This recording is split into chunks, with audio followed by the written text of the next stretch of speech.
The blaster fire on Utapau had barely stopped echoing through the sinkhole walls when the hologram flickered to life on Commander Cody's wristcom.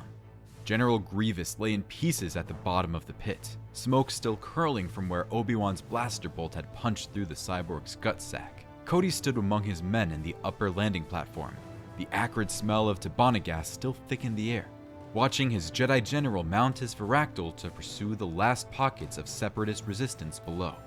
Then came the transmission. Supreme Chancellor Palpatine's face materialized in blue light, but wrong somehow, twisted, scarred beyond recognition, as though lightning had carved new geography across his skull. The voice, though, was unmistakable. Commander Cody, the time has come. Execute Order 66. Cody's hand moved to his comm. His fingers hovered over the signal that would direct his gunners to open fire on the cliff face where Kenobi rode, but something stopped him. Not conscience, something deeper. A tug behind his eyes, a pressure in his skull that felt mechanical rather than emotional. The chip was activating. He could feel it building like a wave, pulling him toward compliance. He'd felt echoes of it before. Every clone had. The dull hum at the base of the brain that most brothers learn to ignore. But after what happened to Fives, Cody couldn't ignore it anymore. ARC Trooper Fives, CT-5555, dead on a landing platform on Coruscant, gunned down by Commander Fox's Coruscant Guard while raving about chips in their heads, and a conspiracy at the highest levels of the Republic. The official report called it a psychotic break caused by malfunctioning inhibitor chip, an organic implant the Kaminoans claimed regulated the clone's aggressive tendency. Most of the army accepted the explanation, but not Rex. And not the brothers Rex trusted enough to tell. In the months after Fives died, Captain Rex had quietly spread the word to commanders he trusted. Nothing treasonous, nothing actionable, just a question, planted like a seed. If an order ever came down that didn't feel right, an order that bypassed every instinct you developed across 3 years of war, maybe think twice before pulling the trigger. Now, standing on the upper platforms of Pau City with Kenobi riding further into the canyon below, Cody thought about that question. The chip was clawing at him, tightening its grip with every passing second.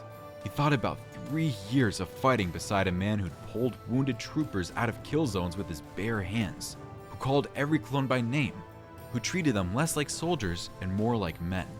And it was that thought, those memories, that gave him just enough resistance to hold the chip at bay.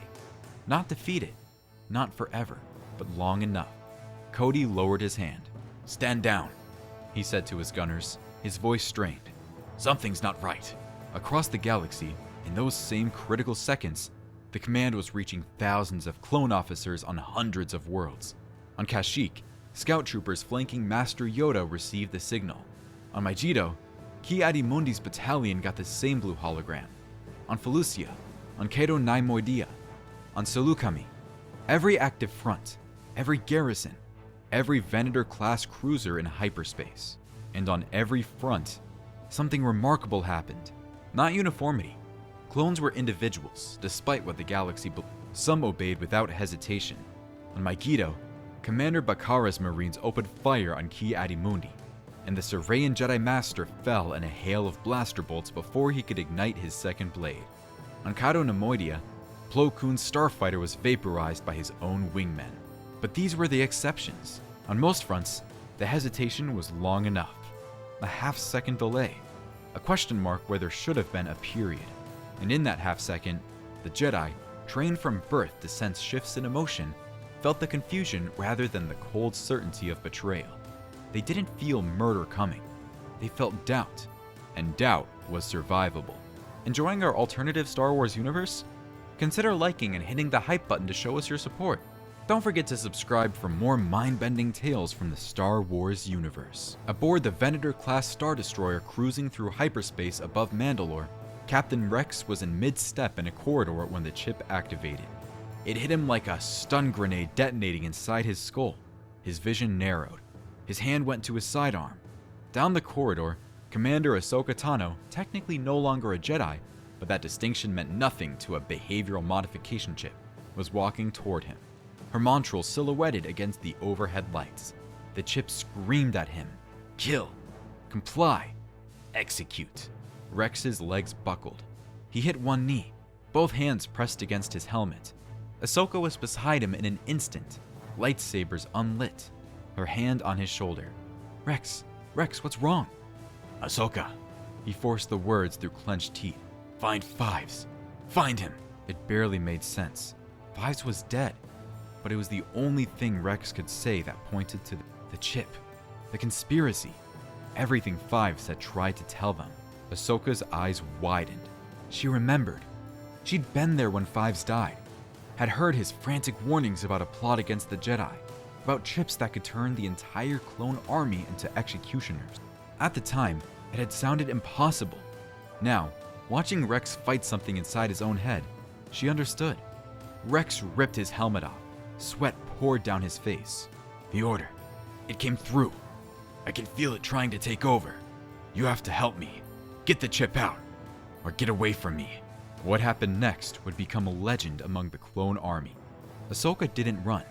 She pulled Rex into the medical bay, held him down while the surgical droid located the chip through a brain scan, and stood over him with both lightsabers ignited. Not pointed at Rex, but at the door, guarding him while the droid cut the implant free. When Rex came to, groggy and bleeding from a fresh incision above his right temple, the first thing he did was reach for the ship's main comm console. He keyed into the encrypted clone command frequency, a channel reserved for emergency coordination between battalion commanders, and broadcast the message that would crack the foundation of Palpatine's entire plan. This is Captain Rex, 501st Legion. All units, the Order is compromised. I say again, the Order is compromised. There are control chips in our heads. They are not regulating aggression. They are forcing compliance. Do not execute. I repeat, do not comply with Order 66. The message propagated across hyperspace relay stations at the speed of light. It reached Cody on Utapau, arriving just in time. Cody had been fighting the chip's pull for agonizing minutes, his grip on his own mind slipping. Rex's transmission gave him the certainty he needed to order his medic to cut the chip out entirely. It reached Commander Wolf in the Outer Rim, who immediately had his chip removed as well. It reached hundreds of other officers in the field. For some, like Commander Bly and Felucia, it arrived too late. Their Jedi were already dead.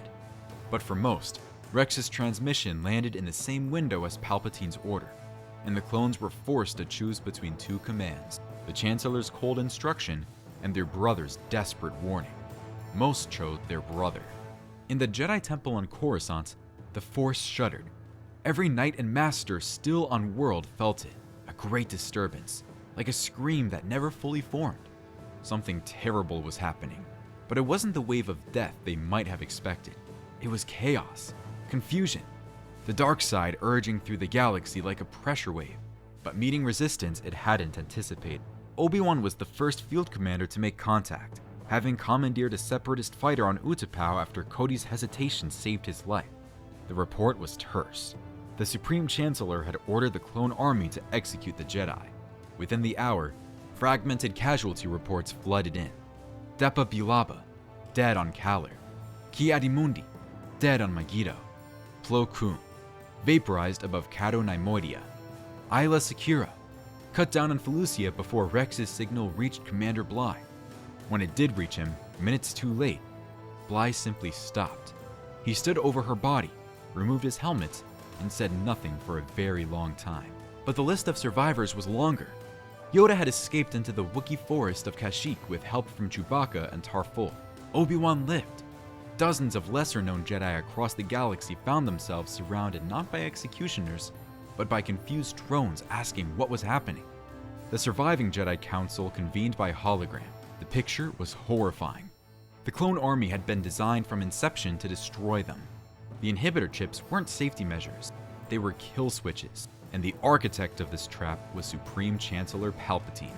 In the Chancellor's office, the air still reeked of ozone. Mace Windu's body had been hurled through the shattered window minutes earlier, and Anakin Skywalker knelt before Palpatine, now fully revealed as Darth Sidious. His scarred face a ruin of Sith lightning, the yellow eyes burning with 1,000 years of accumulated triumph. You are fulfilling your destiny, Anakin. Sidious rasped. Rise, Darth Vader. The name hung in the air for exactly as long as it took for the first report to arrive.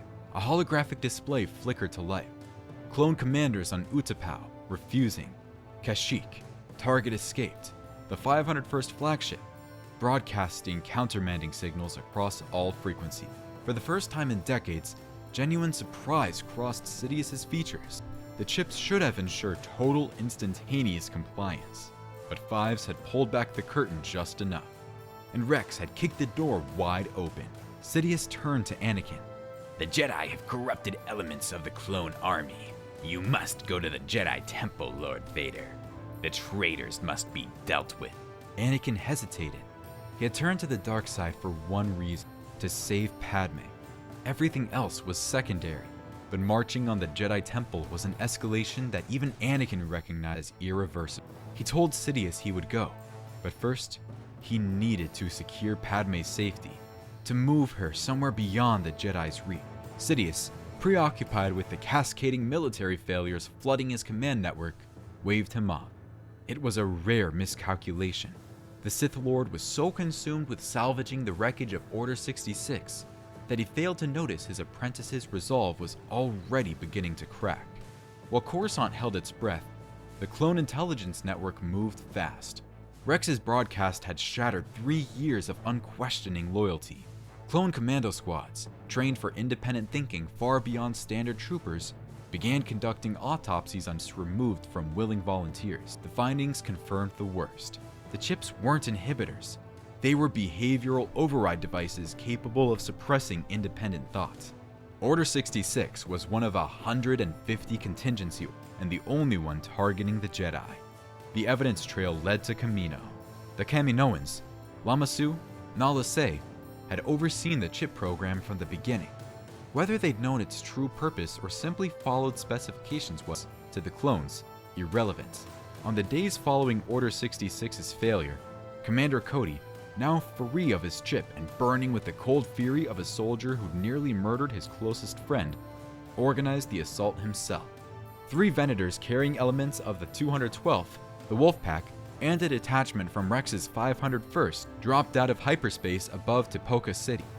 The Kaminoans activated security forces and sealed the cloning facilities. The Battle of Kamino lasted 11 hours, the first time clones fought clones on a meaningful scale. Brother against brother in the rain-lashed corridors of the facility that had birthed them all. The Loyalists, still under chip influence, fought with terrifying efficiency. The rebels fought with something the Kaminoans never had planned for: rage. When it was over, the chip production facilities were slag. Nala Se was in custody, and Rex stood in the ruins of the embryonic development wing, looking at rows of gestation pods containing the next generation of clone brothers who would now be born free. Palpatine moved fast. He always did. Within 48 hours, he convened an emergency Senate session. The Jedi Order has attempted to seize control of the Republic, he declared. His scarred face broadcast to trillions. They have corrupted elements of our brave clone soldiers. It was a masterful performance, but the clones had evidence. Rex's broadcast, the chip autopsies, the Kamino data. All of it was flooding into the holonet and the offices of senators who long harbored doubts about Palpatine's power. Senator Bail Organa was the first to act. He maintained secret contact with sympathetic Jedi for years. When the clone intelligence reached his office, he convened a closed-door meeting with Padme Amidala and Mon Mothma. Together, they began building a coalition willing to challenge the Chancellor publicly. Padme's involvement was complicated. Her husband had just pledged himself to the Sith Lord in the Chancellor's chair, though she didn't know that yet. All she knew was that the evidence was overwhelming, and the Republic she'd spent her career defending was being dismantled by the man she'd helped put in power. Anakin Skywalker had not yet marched on the Jedi Temple. He had gone to Padme's apartment under the pretense of securing her safety, the excuse he'd given Sidious. But the truth was simpler and more human than that. In his moment of greatest darkness, Anakin had gone to the only light he had left. Palpatine had ordered the temple assault, but without a reliable clone garrison, attacking the most fortified building in Coruscant was suicide, even for a newly minted Sith Lord. And with every passing hour that Anakin delayed, the window for that attack was closing. Instead of marshaling forces, Anakin found himself watching holonet broadcasts with glowing vertigo. Clone commanders appeared helmetless, showing surgical scars, describing in flat military language what the chips were designed to do. Senators demanded investigations, and everywhere, the same question: who built this army, and why? Padme was sitting beside him, one hand resting on her swollen belly, the other scrolling through intelligence summaries Bail Organa had forwarded to her datapad. She looked up at Anakin, and what she said next cut through every lie Sidious had told him. Anakin, the chips were designed before the war started, before the Separatist crisis, before any of it. Whoever ordered this army intended to use it against the Jedi from the very beginning. The math wasn't hard. Anakin had been lied to, not by the Jedi, who had been imperfect and frustrating and sometimes maddeningly rigid, but by the one man who'd whispered in his ear for over a decade. The man who told him that Jedi were holding him back. The man who promised to save the woman sitting next to him, while simultaneously orchestrating a war that had killed millions of clones and Jedi alike. Anakin didn't explode. That's what the dark side would have wanted. Rage, destruction, an outward eruption that burned bridges and left him with nowhere to go but deeper into Sidious's grip. Instead, for perhaps the first time in his adult life, Anakin Skywalker went quiet. He sat in that silence for a long time, staring at the city lights beyond the window, feeling the dark side recede like a tide going out and leaving behind the wreckage of everything it had promised him. When he finally spoke, his voice was barely a whisper. I have to tell them what I've done. What followed was not the clean, triumphant victory that the holodramas would later portray. It was messy, brutal, and uncertain until the very last moment. Palpatine, Darth Sidious, had not survived 1,000 years of Sith planning by being unprepared for setbacks. When his clone army fractured and his Senate narrative crumbled, he activated contingencies that had nothing to do with inhibitor chips, loyalist Senate guards, corporate sector mercenaries, and separatist droid battalions that he, as the secret master of the Confederacy, could redirect with a single command. The Jedi moved on Coruscant with everything they had.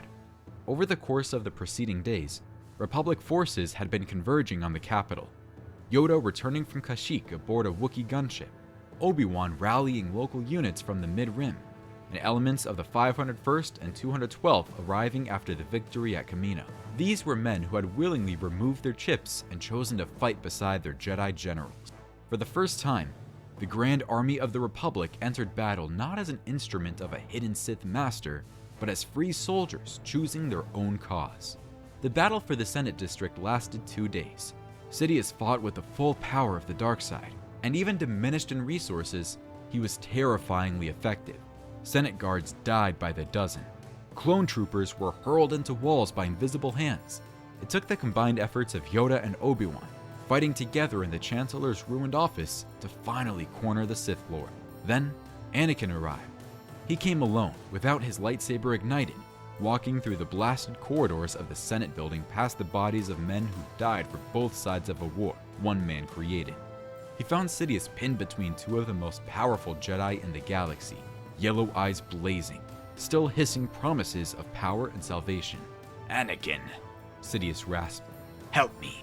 You know what they'll do. They'll take away everything. Padme, your child, your future. You already tried to take all of that, Anakin said. You took it the day you started this war. What happened next is recorded differently depending on who tells it. Some say Yoda struck the killing blow. Others claim Sidious was captured alive and later executed by Senate tribunal. A few enlist he escaped into the unknown regions, wounded but alive, carrying the Sith legacy into the darkness where it would wait for another generation.